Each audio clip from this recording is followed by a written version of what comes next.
नमस्कार वेस्ट बेंगलेर सबाई एएसएम एवं बीएम आमी होच्छी डॉक्टर चैताली रॉय।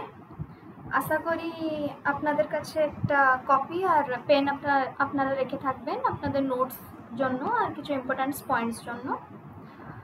और आमार तो दुटो क्लास गेछे आयुर्वेद उपरे, तो एबारे आमरा एकटु देखबो जा जा आयुर्वेद रिलेटेड डिजिज आछे तो ওগুলোকে আমরা কেমন আয়ুর্বেদ দিয়ে ভালো করা যায় ওর বিষয়ে একটু জানবো।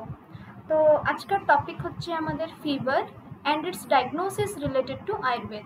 ফিভার মানে তো আপনারা জানেন জ্বর। তো এবার আমরা দেখবো জ্বর একটা ডিজিজ না, এটা কি, এটা একটা সিমটম। জ্বরটা কি করে না, আমাদের কিছু রোগ ব্যাধি হয়েছে তো ওর একটা মাধ্যম হচ্ছে জ্বর। জ্বর দিয়ে আমরা ওকে জানতে পারবো যে আমাদেরকে অনেক দিন হলো জ্বর হয়েছে, এবার আমরা একটু কিছু চিকিৎসা করি, কি ব্লাড টেস্ট করি, যাতে আমরা জানতে পারবো কি আমাদের কি হয়েছে। তো আজকে আমাদের কি কি টপিকগুলো আছে একটু দেখে নিই। The possible causes of fever, fever জ্বর কেন হয় আমাদেরকে, আর ওর কি কি সিমটমস আছে সব। আর মোস্টলি ইম্পর্ট্যান্ট হচ্ছে যে আয়ুর্বেদেতে কি কি আছে, কি কি রেমেডিস আছে যোনগুলোকে ফিভারকে ভালো করার জন্য সাহায্য করে। ওরপরে নেক্সট আমরা দেখবো ব্যালেন্সিং দ্য দোসাস। দোসাস তো আপনারা জেনে থাকবেন, আমরা আগের ক্লাসে জেনেছিলাম যে 3টি দোসাস থাকে, তো ওই বিষয়ে একটু জানবো। বাত, পিত্ত অ্যান্ড কফ ছিল 3টা দোসা, ভাবছি আপনাদের মনে থাকবে। তো নেক্সট হচ্ছে elimination of waste products from the body. ওর মানে কি না, আমাদের শরীরের মধ্যে যা যা টক্সিনস আছে ওগুলোকে আমরা এলিমিনেট করব, মানে কি না বের করব কি করে। তো নেক্সট তো আমরা কনক্লুশন তো পড়বো ওর বিষয়ে, আগে এগুলো একটু ডিসকাস করে নিই। তো এবার একটু দেখি আয়ুর্বেদ বিষয়ে, এগুলো বলা হয়েছে আরেকবার একটু শুনে নিন, দিলে আপনাদেরকে রিলেট করার জন্য সুবিধা হবে কি আয়ুর্বেদের কী কী রেমেডিস আছে। আয়ুর্বেদ একটি পুরাতন হোলিস্টিক চিকিৎসা পদ্ধতি যা ভারত থেকে উৎপত্তি। আয়ুর্বেদের মূল ধারা হচ্ছে পঞ্চমহাভূত। সবাই তো জেনে থাকবেন আমাদের শরীর 5টি পঞ্চমহাভূতে তৈরি, তো জনটাকে বলে পঞ্চতত্ত্ব বলা যায়। তো ওগুলো কি সব কিছু মানুষ আর শরীরের আর পৃথিবীর 5টি মূল তত্ত্ব। ওগুলো কি কি 5টা তত্ত্ব কি আমাদের না, পৃথিবী, জল, অগ্নি, বায়ু অ্যান্ড আকাশ। এই 5টা জিনিসে নিয়েই আমাদের পঞ্চতত্ত্ব গঠিত। তবে আবার একটু বলিনি আমি, আমাদের পঞ্চতত্ত্ব কি আপনারা, আমি আশা করছি আপনারা নোট করতে থাকবেন। তো ওগুলো হচ্ছে কি পৃথিবী, জল, অগ্নি, বায়ু এবং আকাশ। তো এরপর একটু দেখি ত্রিদোষা সিদ্ধান্ত। এটা কি 3ই দোষা।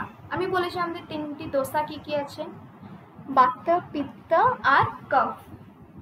তো ওটা কি, এই পঞ্চতত্ত্ব যা যা আমরা দেখলাম উপরে শুনলাম, ওগুলো কি করে না 3 ভাষিক ঊর্জাতে পরিবর্তন হয়, যা শারীরিক ও মানসিক কি সন্তুলন বজায় রাখে।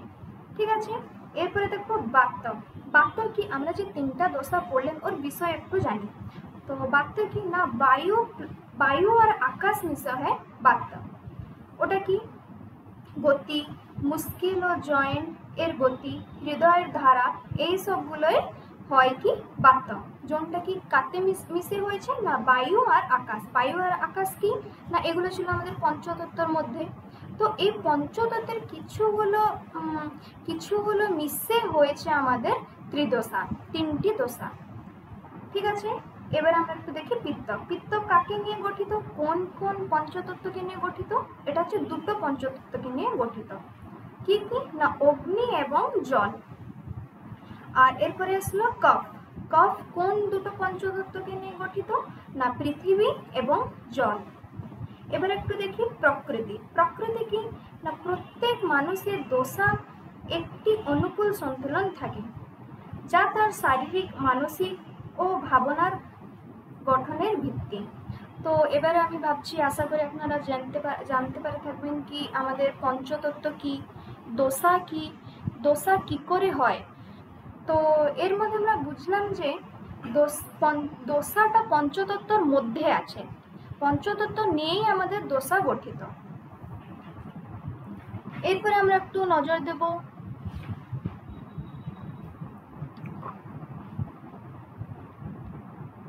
এবারে একটু আমরা দেখব কজেস কি, পসিবল কজেস অফ ফিভার, ওটা একটু আমরা একটু দেখি।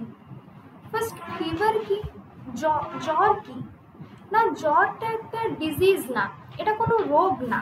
এটা কি না, আমাদের বডিতে যা টেম্পারেচার থাকে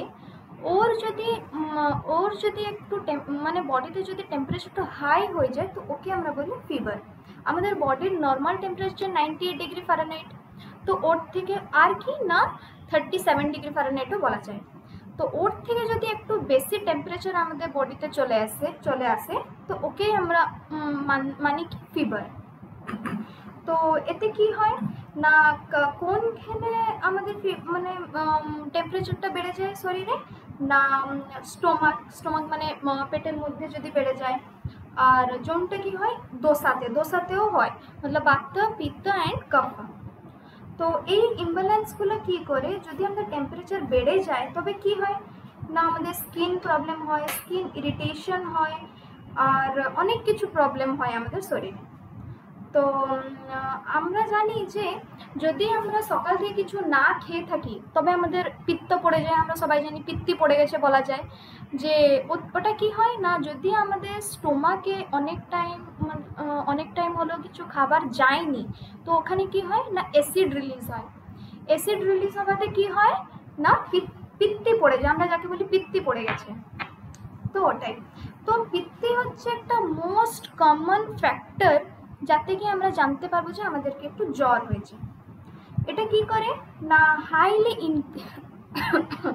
হাইলি ইনক্রিজ করে কি না বডি টেম্পারেচার, যাতে কি আমাদেরকে জ্বর আসে। তো আমার হিসাবে আমাদেরকে সবাই থেকে পিত্তিটা না হওয়ার জন্য অ্যাভয়েড করা দরকার। তো সকাল থেকে একটা কিছু খাবার খেয়ে নিতে চাই। তারপরে আমরা আগেও পড়েছিল যে ফাস্টিং ইজ নিডেড, বাট এর মানে নয় যে এমন ফাস্টিং করবো যে আমাদের পিত্তি পড়ে জ্বর হয়ে যাবে।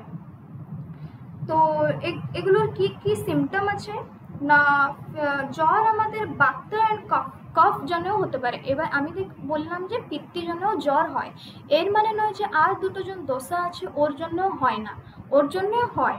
তো ওগুলো কিসের জন্য হয় না, বাত জ্বর জন্য কি হয় না spring fever, full body pain. যদি আপনাদের পুরো বডিটা পেন হচ্ছে তো এর মানেও এটা ফিভারের সিমটম, এর জন্য ফিভার হতে পারে। তো এরপরে আসলাম পিত্ত ফিভারতে কি হয় না অনেক জোরে জ্বর আসবে, স্কিন সোয়েলিং হবে, বার্নিং সেন্সেশন হবে, মানে লাগবে যেমন আমাদের শরীর স্কিন জ্বলে যাচ্ছে তাই তেমন লাগবে, খিদা পাবে, এইসব কিছু হয়।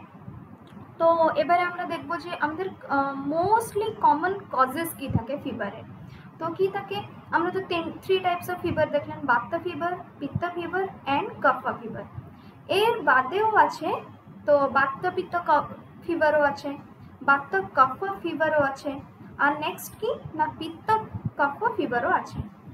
তো ফিভার কি করে না আমাদেরকে এক্সটার্নাল ফ্যাক্টরকে ইনডিউসড করে। এর মানে কি, আমাদেরকে ধরো জ্বর হয়েছে, আমরা কি করে জানবো, এক একজনকার থাকে ওদের বডি ভেতরটা গরম হয়ে যায়, তো ওটা এক্সটার্নাল না, ওটা ইন্টারনাল সিমটম।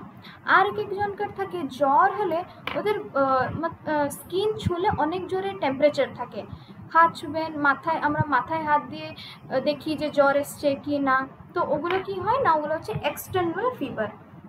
আর এর জন্য কি হয়, যদি অনেক মাত্রায় ফিভার আসে 104, তো কি হয় না such as trauma or an emotional shock, এগুলো ট্রমা আর ইমোশনাল শকও দিতে পারে। তো এবারে আমরা একটু রিলেট করবো আয়ুর্বেদের সাথে, বিকজ আমাদের টপিক আছে fever and diagnosis related to Ayurveda. তো আয়ুর্বেদে ফিভারকে কি বলে না জ্বর বলে। তো এটা কি না এটা একটা temporary and sustained increase in body temperature. Temporary মানে কি ফিভারটা আমাদের মধ্যে অনেক টাইম ধরে থাকে না। তো এটা কি করে না অনেক কম টাইম জন্য থাকে। ওটা হতে পারে এক এক টাইম জ্বর আসে কি সকালে আসবে আবার একটু চলে যাবে, সন্ধ্যায় আসবে, ওর টাইমিং থাকে। যেমন কি আমাদের তো এই টাইপেই হয়। তো এরপরে আমরা একটু দেখব যে আয়ুর্বেদের রেমেডিস কি আছে? রেমেডিস ফর ফিভার আয়ুর্বেদে। তো এতে কি হয় না, থেরাপি থাকে। থেরাপি আমি বলেছিলাম যে আগের ক্লাসে আমাদের থেরাপি সব কি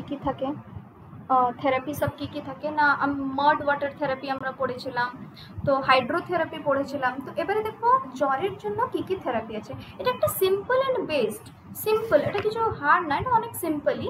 না কি করা যায় না, fasting and taking fluids. Fasting মানে কি না, একটু উপবাস রাখবো, কিছু বাইরে জিনিস ফাস্ট ফুড এসব কিছু খাবো না। আর কি না, টেকিং ফ্লুইডস, কিছু ড্রিঙ্কস নেব, ডাবের জল খাবো, আর একটু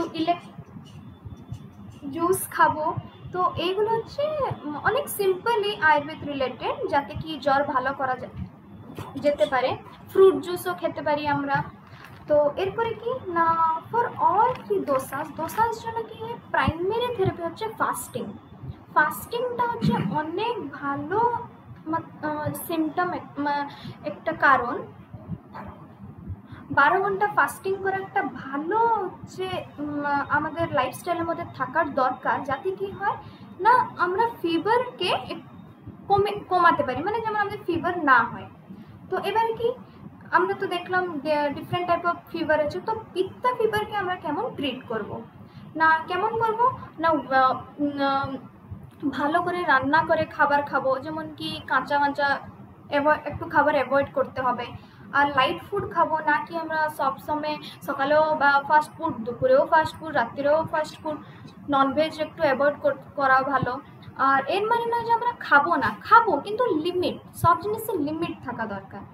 তো এরপরে কি না, বাত্তা অ্যান্ড কফ ফিভার, এতে কি হয় একে ভালো কি করে করা যেতে পারে না, sufficient to drink a lot until the appetite returns. তো এরপরে কি হয়, it is also important to drink plenty of fluids. আর এতে কি হয় না, বয়েলড ওয়াটারও আমরা খেতে পারি। তো এরপরে আমরা একটু দেখবো ইফেক্টিভ রেমেডিস কি আছে। তো ইফেক্টিভ রেমেডিস মানে কি না, জোনগুলো একটু তাড়াতাড়ি কাজ করবে জ্বর ভালো করার জন্য। তো নেক্সট, তো ইফেক্টিভ রেমেডিস কি, ইফেক্টিভ রেমেডিস হচ্ছে avoid exposure two cold temperatures, ঠান্ডা জায়গায় একটু না গেলে ভালো জ্বরের টাইমে। ফিজিক্যাল ফ্যাটিগ অ্যান্ড কোল্ড, র frozen and pre cook dishes. আমি যেমন বললাম যে ঠান্ডা জিনিস খেতে একটু অ্যাভয়েড করবেন। আর প্রি কুকড ডিশেস এর মানে কি না, আমি যখন ফার্স্ট বললাম যে পিত্ত ফিভার আমার ছিল ওয়েল কুকড ফুড খাবার জন্য, তো এর মানে কি যখন একটু রান্না হবে তখন গরম গরম খেয়ে নেওয়াই ভালো। তো প্রি কুকড ফুড মানে কি না, আজকে রাতে রান্না হয়েছে আমরা কাল খাবো, তো ওটা ভালো না। তো এরপরে কি অ্যাভয়েড, জ্বরের টাইমে আর কি করা যেতে পারে, avoid applying oils on year body. তো এই টাইমে একটু শরীরে তেল লাগানো একটু বন্ধ করে রাখা ভালো। তো আমাদের আজকে মেন ছিল যে দোসা আর পঞ্চতত্ত্বকে নিয়ে কেমন আমরা ফিভারকে ভালো করতে পারি। তো এতে কি হয় না, balancing the doshas depending on the type of dosha involve in the fever. এদিকে হয় না, যদি আমরা আমাদের দোসার দিকে কন্ট্রোলে রাখতে পারি, তো আমরা আমাদের ফিভারকে আমরা তো পুরো ওকে শেষ করতে পারবো না, কিন্তু আমরা প্রিভেন্ট করতে পারি। তো লাস্টে একটু দেখে নিই। তো এইসব হলো আমাদের আয়ুর্বেদিক রেমেডিস ফর ফিভার। লাস্টে কি না, ফিভার আমি যেমন বলেছি ফিভার একটা সিমটম, যোনটা কি মেনি ফ্যাক্টরস জন্য হয়। তো আয়ুর্বেদিকে একে বলে জ্বর। আর জ্বর তো 3 প্রকার আমরা পড়লাম, বাত, পিত্ত and cough, depending on the predominant dosa. এই জ্বরের জন্য থেরাপি কি, যোনটা কি simple and based on fasting, fluid intake and balancing the dosas.